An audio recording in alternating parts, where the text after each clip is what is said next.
Kalau kita nak berkongsi juga, mungkin bagi anda yang telah tahu kisah yang pernah tular mengenai aktivis masyarakat iaitu Puan Monadin, ini adalah antaranya adalah mengenai kes adik Bella.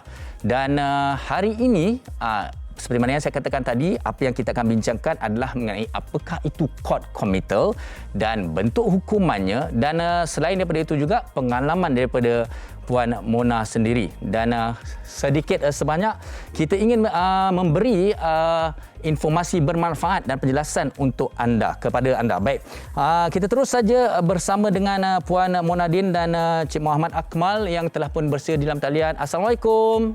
Waalaikumsalam Farin. Ya, alhamdulillah nampak sihat dan nak berkongsikan dengan kita apa yang saya dah terangkan panjang lebar juga kepada para penonton. Okey, mungkin saya nak tanyakan kepada Puan Mona terlebih dahululah tentang dikatakan tentang court committal ini yang dikatakan ada berkaitan dengan kes adik Bella tempoh hari, dan mungkin boleh kongsikan sedikit Puan Mona.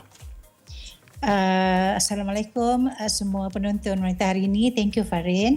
Saya sebenarnya semalam baru menghadiri mahkamah, sesi mahkamah, tapi semalam adalah sesi untuk mendapat keputusan di atas pertuduhan yang telah dikenakan kepada saya dan seorang lagi ahli tim Justice for Bella, iaitu court committal ataupun menghina mahkamah. So alhamdulillah, kes ni sebenarnya bukan berkaitan direct dengan adik Bella, tetapi kes ini adalah di antara berkaitan dengan orang kena tuduh di dalam kes adik Bella, orang yang dituduh mengabaikan dan juga mendera adik Bella. So seperti mana ramai orang tahu, saya rasa mungkin hampir kesemualah mengetahui yang saya adalah antara orang-orang yang telah mengenengahkan kes penderaan adik Bella ini secara sangat agresif dan sangat aktif secara meluas di muka buku di Facebook saya kan. Dan antara posting yang saya buat tu, salah satunya telah menyebabkan saya disaman oleh pihak OKT dengan pertuduhan menghina mahkamah ataupun court committal. Alhamdulillah, setelah saya rasa telah menghadiri mahkamah sebanyak 3 kali, semalam pihak yang Arif Hakim telah memutuskan bahawa segala pertuduhan mereka telah pun ditolak, dan pembelaan dari pihak saya melalui Tuan Akmal telah diterima, dan saya dan seorang lagi ahli, iaitu ahli tim Justice for Bella, iaitu saudara Alif Ahmad, telah pun dibebaskan daripada pertuduhan court committal. So macam Farin kata, ini juga adalah satu perkara baru kepada saya lah kan. Dan ramai orang bertanya dalam FB saya, apa court committal tu? Bukan sesuatu yang common yang kita dengar. So alhamdulillah, bila ada sesi ni daripada wanita hari, saya dah harap orang akan dapat more informasi, termasuk saya sendiri. Dan lebih memahami. Baik, untuk itu penjelasan lebih lanjut, apa kata kita tanyakan pula kepada Tuan Muhammad Akmal tentang apakah itu court committal, dan juga memahamkan kita tentang bentuk-bentuk hukumannya. Tapi kalau kita tengok dalam kes ni, Puan Monadin telah pun terlepas. Jadi Tuan Akmal, silakan. Baik, Assalamualaikum warahmatullahi wabarakatuh, dan juga selamat tengah hari. Selamat tengah hari. Saya rasa terima kasih kepada wanita hari ini kerana menjemput saya untuk bercakap tentang kes Puan Monadin ni. Rasa satu Malaysia nak tahu. Kan? Satu Malaysia nak tahu apa maksud court committal dan sebagainya. I think saya akan cuba simplifikan dengan sangat mudah untuk difahami oleh untuk rakyat Malaysia. Okay, now, berkenaan tentang kes Justice for Bella ni, apakah itu court committal? Tapi kita kena faham dulu apakah itu order of committal. Order of committal ni adalah satu perintah pengkomitan untuk mereka yang melakukan contempt of court. Now, first kita kena tahu apa itu contempt of court. Betul kan? Okey, contempt of court ni adalah penghinaan terhadap mahkamah. Terdapat pelbagai kes yang kita boleh bercakap menjurus terhadap perintah mahkamah ni, penghinaan mahkamah. Yang pertama, gagal melakukan perintah mahkamah. Right? Maksudnya apabila mahkamah mengeluarkan perintah, kita tak ikut perintah tersebut. Itu yang pertama. Yang kedua adalah mengeluarkan perkataan ataupun perbuatan yang mengganggu prosiding mahkamah. So maksudnya sekarang ni dalam kes, bila kita tahu tentang komite dan sebagainya, courts have categorized this contempt ni ada 2 kategori, civil dan criminal. So saya suka nak memetik daripada Hakim Abdul Malik Ishak dalam kes Asia Pacific Tanker Private Limited yang mengatakan Hakim mengatakan bahawasanya contempt of court ni ada 2 kategori. Kalau kata kriminal ni, dia kata perkataan ataupun perbuatan yang mengganggu administration of justice. Civil pula adalah disobedience of court order or other process at the court. Tapi dalam kita nak memahamkan court committal ni adalah dia tak ada spesifik formula tau apa yang akan fall within the ambit of definition dekat dalam mahkamah. Sebab kita hanya rely kepada precedent case yang serve kita sebagai guidance.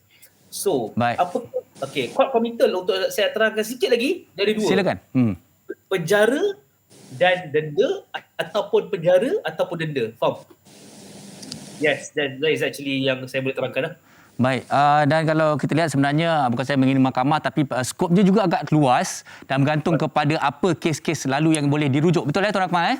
Betul. Baik. Okey, kepada Puan Mona sendirilah mungkin susulan daripada perbicaraan semalam, bagaimanakah susulan untuk di masa akan datang ini? Apakah mungkin perkembangan tentang kes yang berlangsung ini? Sedikit saya nak sentuh balik kes semalam.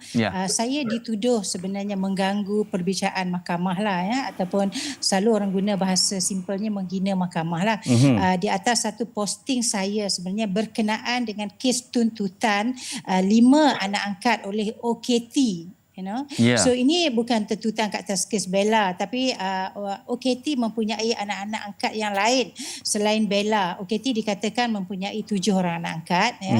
Seorang telah melebihi umur 18 tahun dan yang lainnya di bawah umur 18 tahun. So apabila Bella didapati tercedera, kesemua anak-anak angkat hanya di bawah umur lah diambil oleh JKM untuk pemeliharaan untuk keselamatan mereka sehinggalah segala proses perbicaraan selesai.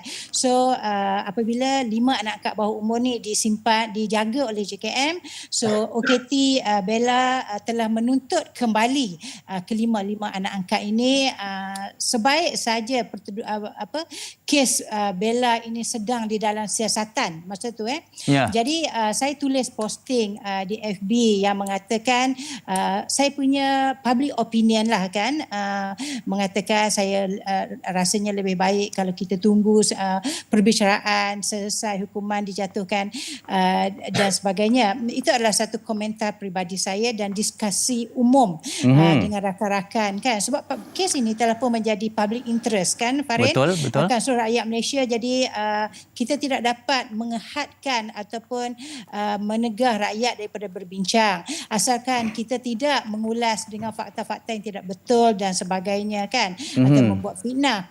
Jadi dalam kes saya semalam, saya telah pun dibebaskan. Saya rasa alasan dia mungkin Tok Akmal boleh berikanlah.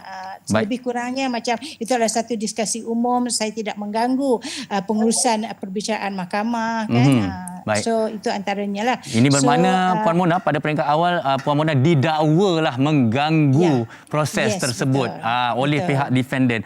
Okey, mungkin saya ringkas juga, Tuan Akmal boleh jelaskan bagaimana Puan Mona memenangi kes ini dan juga bagaimana, adakah mungkin sebarang hak untuk pihak Puan Mona menyaman semula? Mungkin secara ringkasnya, Tuan Akmal silakan. Baik. Bila kita bercakap tentang dalam terma undang-undang ni berkenaan tentang nak saman balik dan sebagainya, kita kena faham ada satu terma undang-undang diberi nama sebagai res judicata. Res judicata ni secara ringkasnya perkara yang diputuskan oleh mahkamah may not be pursued further by the same parties. Sekiranya ia pada perkara yang sama. Tapi untuk contempt of court ni dia tiada ganti rugi boleh dituntut. Namun apa yang saya boleh sampaikan kepada masyarakat Malaysia yang mana boleh menyaman individu ataupun pihak-pihak tertentu sekiranya merujuk kepada course of action yang berbeza saja yang telah diputuskan. Baik. Jadi Tuan Ahmad, sebenarnya sebaik-baiknya kita berpesan kepada masyarakat, kalau boleh nak buat sebarang komen dan sebagainya, kalau ada sedikit ilmu undang-undang itu lebih baik. Setuju Tuan Akmal? Saya setuju Tuan, sebab saya nak tambah sikit Tuan. Sila. Kalau kata contoh, saya nak ambil kesempatan ni kepada untuk nak orang kata memberi sedikit orang kata peringatan kepada rakyat Malaysia. Silakan. Kita memang betul kita mempunyai freedom of speech di dalam Malaysia yang diperuntukkan dalam Perlembagaan Persekutuan. Namun begitu kita kena faham bahawasanya kita ni bertanggungjawab bukan sahaja kepada masyarakat tetapi kepada diri kita dan keluarga kita, supaya ianya tidak akan boleh menjejaskan dengan lebih teruk lagi, sebab kebanyakannya rakyat Malaysia dia masih lagi tak faham tentang kesan daripada kata-kata beliau yang boleh mengakibatkan daripada yang kepada kesan yang lebih buruk secara kasarnya. Lebih meresahkan kita dari sudut undang-undang juga penggunaan platform digital sebenarnya Tuan Akmal. Ya, betul Baik. Tuan, betul Tuan. Baik, sekali lagi kita ingin mengucapkan terima kasih kepada Puan Monadin dan juga Tuan Muhammad Akmal Arif kerana berkongsikan dengan kita mengenai isu kod komunital ini. Terima kasih sekali lagi kepada kedua-duanya. Assalamualaikum. Assalamualaikum.